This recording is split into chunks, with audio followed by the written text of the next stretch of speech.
drawing from the local counties for for the employment. We have a policy on that, so we want that to be reflected in there. We'll just refer to it because those policies may change, but we'll refer to it as being, and we talked about having a regular list of qualifications or whatever, kind of a point system maybe, or whatever, on whether someone qualifies or not, and how much of the benefit they get and so on. But those are things in process at this point, and we're just sharing that with you now. You can read the minutes. We'll be meeting again on it, discussing it more, seeing another revised and updated policy. So, Thanks, Michelle. anybody have any questions on that? I have a question coming back to the county's recent resolution for full taxation on any projects of 20 megawatts and above. 25. So if a project comes in at 24 megawatts, they're eligible for a pilot under the county's resolution currently? The problem isn't with a pilot. The problem is with the tax abatement. Well, that's what I'm referring to. And I think that they picked 25 megawatts as the cutoff line because that's where Article 10 siting picks up. I don't know the answer to that. That would go to, 14 other people. So it draws a line between a system that is industrial, commercial in nature versus a system that is residential or a small commercial, something that one of our businesses would put up or one of our homeowners would put up. And that way, we consciously did not opt out of the real property exemption, blanket exemption, so people who put solar panels on their roof or a small turbine in their backyard can still apply for that and get that pilot. But yeah, our purpose was to maintain a pilot, but to not provide any property tax abatement. I mean, you think about it, I was thinking about it the other day, how do you determine the tax on it anyway? Again, most of it's on leased land, you're doing taxing equipment, basically the equipment there that could be permanent.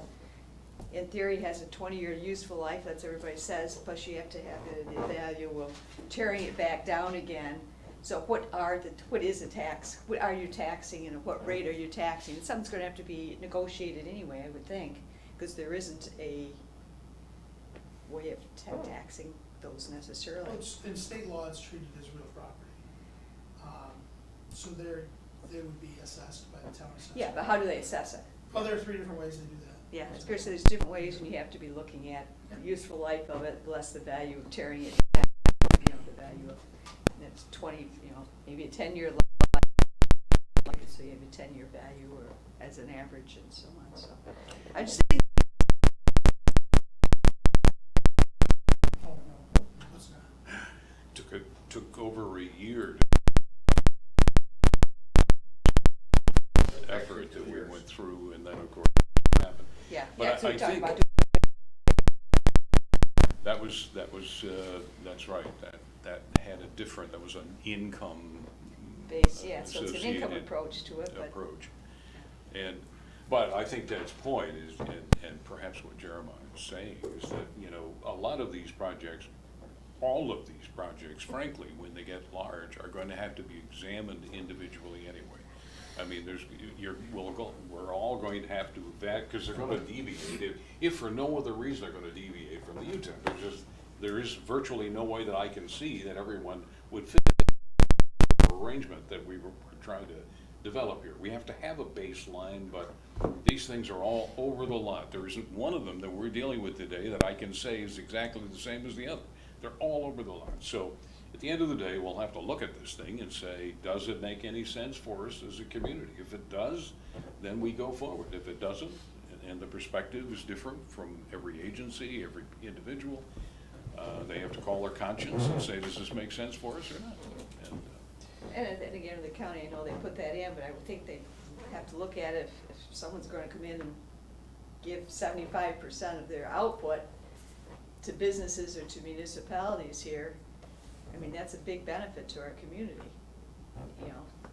Yeah, it's a little ironic to me, when you couple microgrid technology to the renewable Sure. energy Yeah. factor, it doesn't have to me, the lost opportunity is it doesn't have to be a commercial project. Right. You know, why a couple of communities aren't going together and considering Yeah. a large wind tower, or even Solar. solar grid to, as a municipality, in conjunction with maybe a primary energy user like Samaritan Hospital. That's, if you look around the country, from my observation, the success stories in regards to large wind are one or two towers that they take all the tax credits, they get the pilots from the local municipality, nobody has a problem with view shed and 100 of them, and 2 of them on a hillside somewhere producing electricity that 80% of it is not donated, but dedicated to local users under a microgrid with all the tax credits, the incentives, and pricing structure for electricity right now. That's where the success stories are. We don't have any of We those. are- But I think you go back to what Jim says, I mean, you know, this microgrid and all this stuff is nibbling away at the monster out there, which is National Grid, and somewhere along the line, they're gonna push back and say, hey, look, guys, if we've got this infrastructure we gotta keep in place, and you're letting all this other stuff come in and take our revenue, there's gonna be a headbutting going on here, and that's the issue I have, because they've always had protection and against that sort of stuff. You know, getting off the grid, there's a fee or a charge, if you're gonna, you know, I mean, I don't know how that's gonna shake out yet in my mind, but that's the issue. Nobody does, John. We participate with a consortium anchored by BOCES that is working, I wanna say with Solar City, to develop a large solar array for municipalities, school districts. And Jefferson County is the largest user of energy in that consortium right now, but it's available for school districts, municipalities, anybody who wants to sign on can. So we're working on it, it just hasn't been constructed yet. Marshall? Just wanted to touch base a little bit, real quickly. One of the National Grid, he was a representative of National Grid, was at the most recent North Country Alliance meeting in Lake Placid. He talked about National Grid's sort of model for the future. And they are, their model moving forward is gonna be in the distribution side, and it's not gonna be in the generation side. Just to, just to let you know that, you know, we heard what they were saying, and you know, just to kind of pass it on to you guys so that you have all the information. But they are regarding like the microgrids, and you know, there's always a generation component to those, and they actually had talked very favorably about those. So just wanted to throw that out there. I think on a large scale, they've already shifted away from that. Companies have already done that. It's Yeah, the yeah. residential side that hasn't been resolved, I imagine. Well, you know, in candor, John, we had representatives of National Grid in here last week. We had a meeting with our consultants as we try to sort out what's happening. As Jim indicated earlier, the state unfortunately is creating something of a moving target. Every time we think we understand what the guidance is going to be, that changes, and sometimes dramatically. But in any event, we did have Grid in here, and we spent some time talking about if we develop our microgrid, which we have full intention to do, you know, how does that impact Grid? Because they have to, you know, Public Service Commission has said to National Grid, you must support these. You have to do this by law. So, or by tariff or whatever they use. But in any event, it is a moving target. But we are doing our best. We're working on a community solar arrangement now, not for municipality, schools, those types of buildings, but for all the residents within the communities.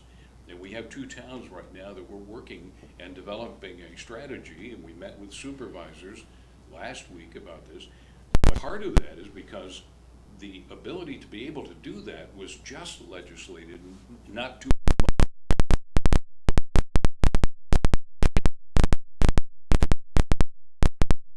way to all the changes that are coming down from Albany. I got a big notice, in fact, I'll send you a copy about the governor's position on REV, and so on, that came in yesterday. I'll to try to keep you informed, because it is such a moving target.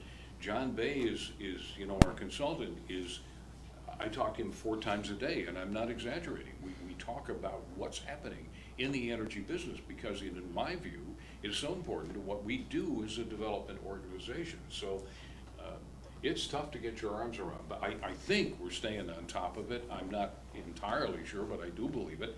There are a lot of efforts individually. The county's got one, BOCES has got one, there's this and that.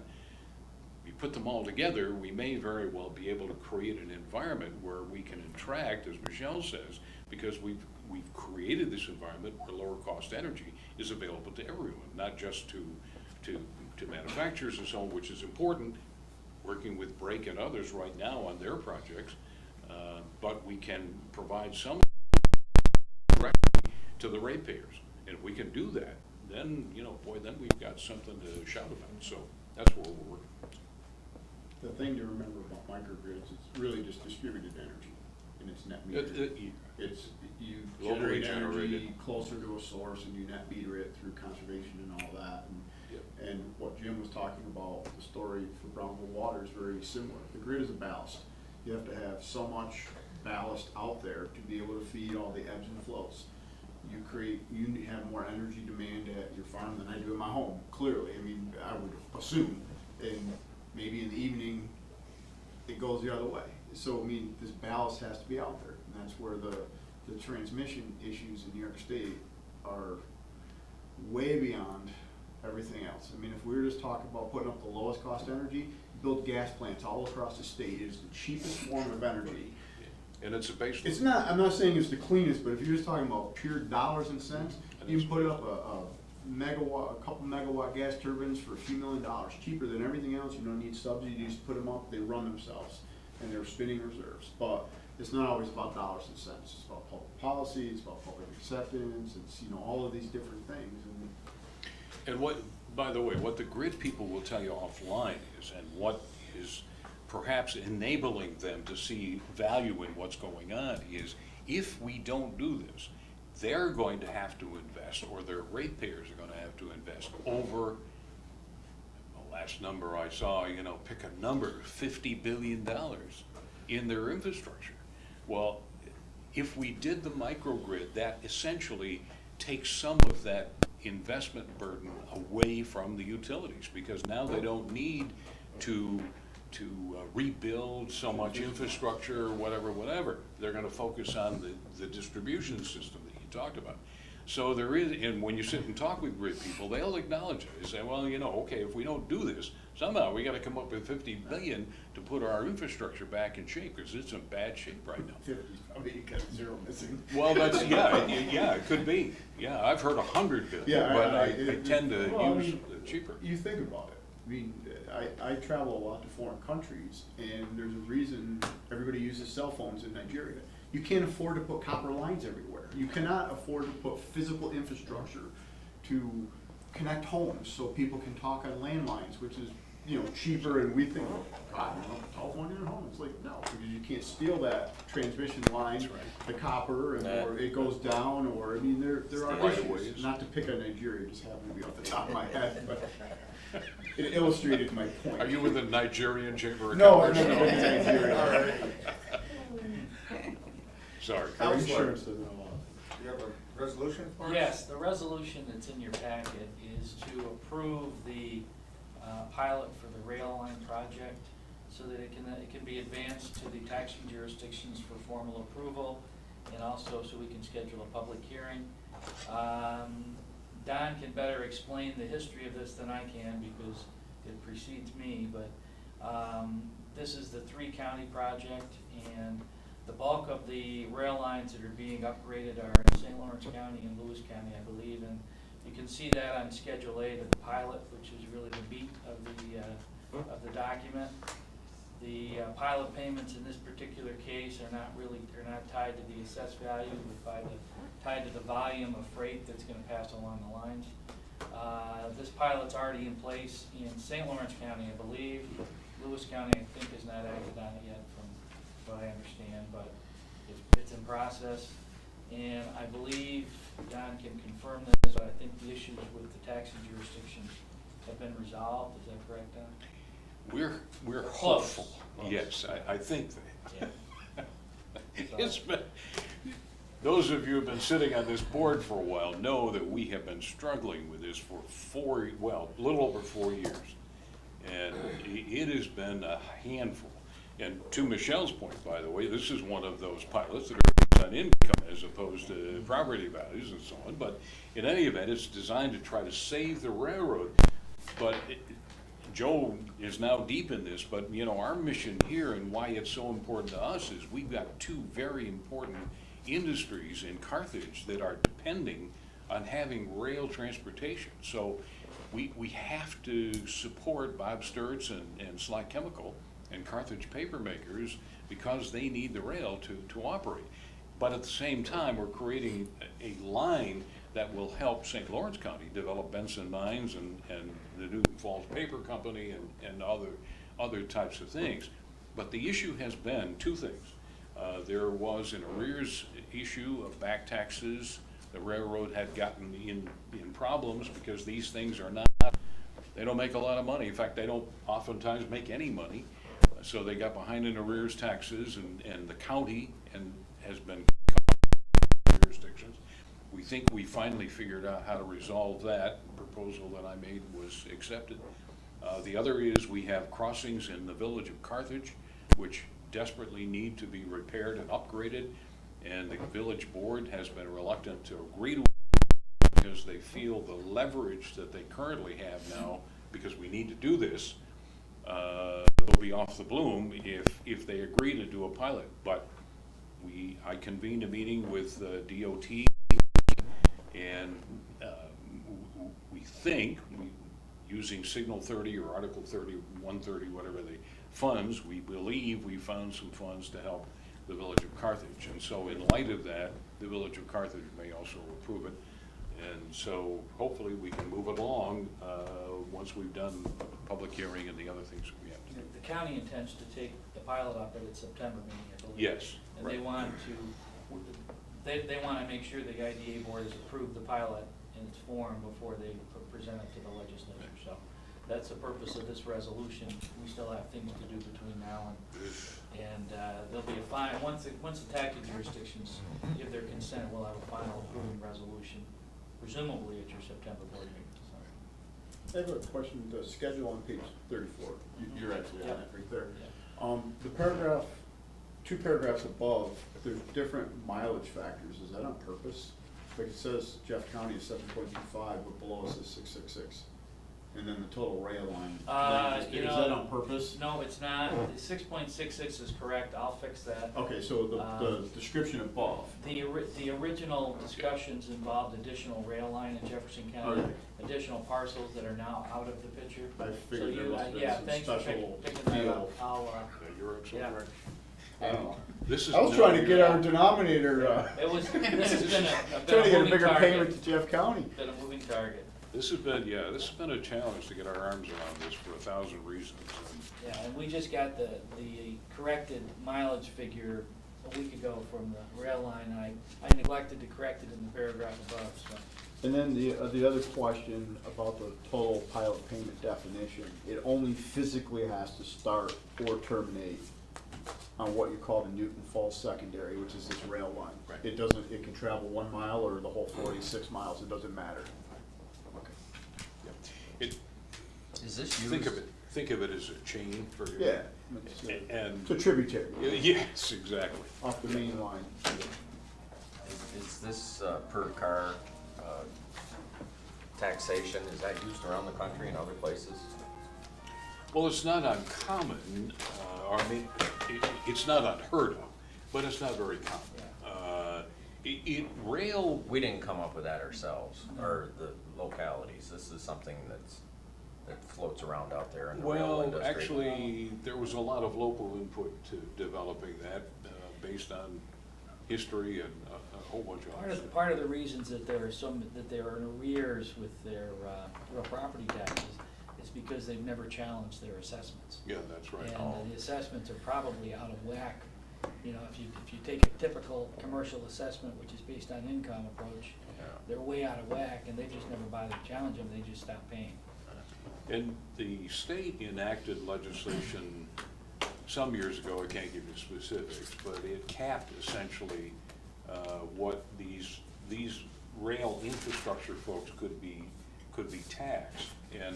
But the problem with this is it goes back a long time. You know, we had a pilot with this group for 20 years, and that pilot, when I first came here, the pilot expired, had just expired, and it became a real hassle, and I finally turned this rail line back to the rail company. You know, and so, but in any event, it's a historical issue that, you know, for years it just been allowed to vacillate, and it frankly got way out of hand. We've got it back in control now. It will be something that can benefit as a regional transportation asset, so. Do they project more activity on the rail than? They do, John, yeah. The part of the thing that's driving this is Benson Mines has an aggregate, that's my word, I don't know what they dig up. They've already identified customers in New York City who want this material, whatever this is that comes out of the mine. And that's the reason it's kind of set up on a per car basis, where if they actually get this customer to commit, and we develop a line so that it will accommodate a 10-mile-an-hour train, that's what we have to, that's the target, then they'll do enough volume so that they can actually pay the taxpayers essentially back for these agreements, and we think that can happen. Plus the fact that Newton Falls paper mill, St. Lawrence County has some evidence of interest there for a company if the rail line is in place. If it's not there, there's no value to having that company sitting out in the middle of nowhere. You can't reach it from anywhere. So the rail line is essential for that development, which is why they went after and got a $10+ million grant from Empire State Development to redevelop. But that grant was contingent on the 3 counties' ability to bring a pilot to the table to secure the rail line for some extended period of time. So that's why we're rushing to get this done. Right now, the contractor is working in St. Lawrence County. They're beginning their work in Lewis County. I have not let them begin their work in Jefferson County because that presupposes they don't need a pilot and any kind of leaseback arrangement because they've already started the project. So they're sitting there poised on the edge of Jefferson County. So you've got a chain where one end is now getting straightened out, the other end is getting straightened out, and our 7 miles in the middle is just sitting here, you know, rusting. So we've got to get this thing done, and that's why we're such a. As far as reporting the number of cars, I assume they have to do this by law already, some agency, they have to rail line traffic and what it's carrying, and so there's some report that already exists. Well, right. Not you a know, person out there counting them. I've personally You not going volunteer. There's 30 more. Right. But I'm yeah. getting shorts and a nice tee. Yeah. Hey, you wanna create a job? Come on. We're gonna put those rubber strips across the rail line and it triggers every time the car. Now, there's a mechanism, you know. I kind of assumed because it's traffic and of freight and things of that. And this, by the way, this is a big issue. It's not just the local issue. I mean, the state is concerned about losing regional transportation mechanisms, you know, and they should be. I mean, they're vital to development. People need rail for some of our activities. Is there a thing on the clawback here? There is, but, you know, do we have to support or refer to our current clawback policy? If, It's yeah. just if- all if- it does is refer to the one that we've got in our existing UTEP, so I didn't know if we need to refer to our new policy that we just recently approved. Well, I think our existing policy is probably strong enough remember we redid our We redid it, existing and policy, it's different so. from the one we had in our existing UTEP, Right, so but I didn't even know. the one prior to it. I'll add that. Okay. Yeah. I'll Okay, add that that's to the fine. pilot. Answers that. I was gonna defend the fact that we still could claw back if necessary. Well, yeah, Yeah. All right, on resolution number 0804, 2016-02, for Mohawk Adirondack Northern Rail Corporation, I entertain a motion in a second. I make a motion to accept it as offered and modified as discussed. Any further discussion? It looks like a roll call vote. Dave, Yes. Don, Yes. Michelle, Yes. Ed, Yes. John, Yes. Jeremiah, Yes. Rob. Yes. Resolution carries, thank you. Thank you. Anything else, Dan? I have one quick one.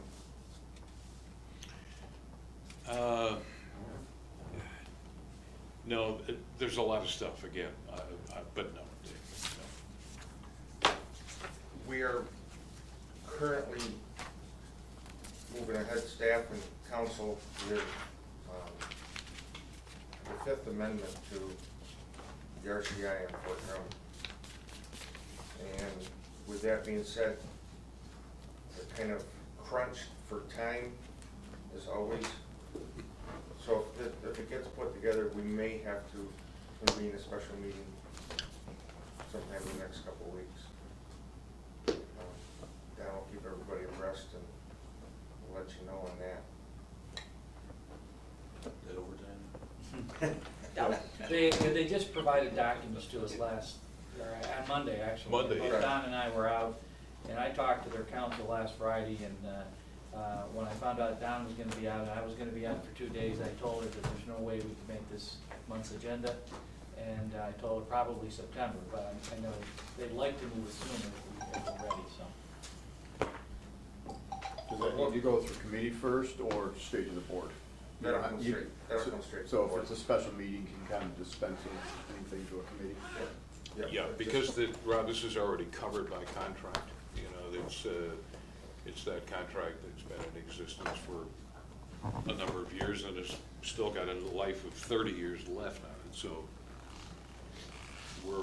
we've done this before, it's just a matter of making sure it's done right this time again. I just had one thing, just more of a question. Do we have a personnel committee? We have one identified, and they operate from time.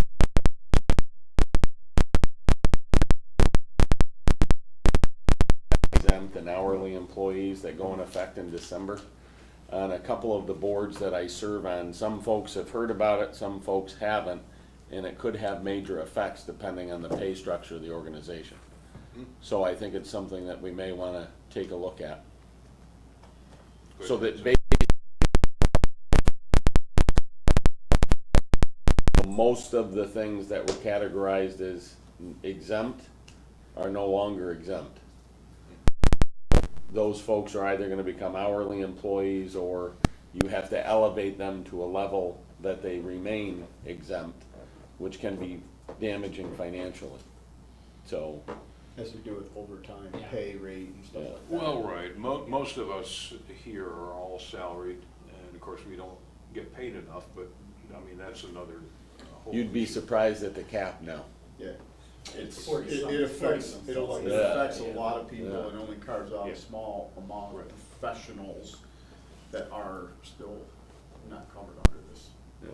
I think we're gonna fall into the carve out, but I'm not Well, entirely I think sure. we have 2 employees that will be carved out. I have all the information. Anything else for the IDA board? Motion to adjourn. Vote. Second. All in favor, aye? Aye. We stand adjourned, thank you very much. Thanks, everybody, appreciate it.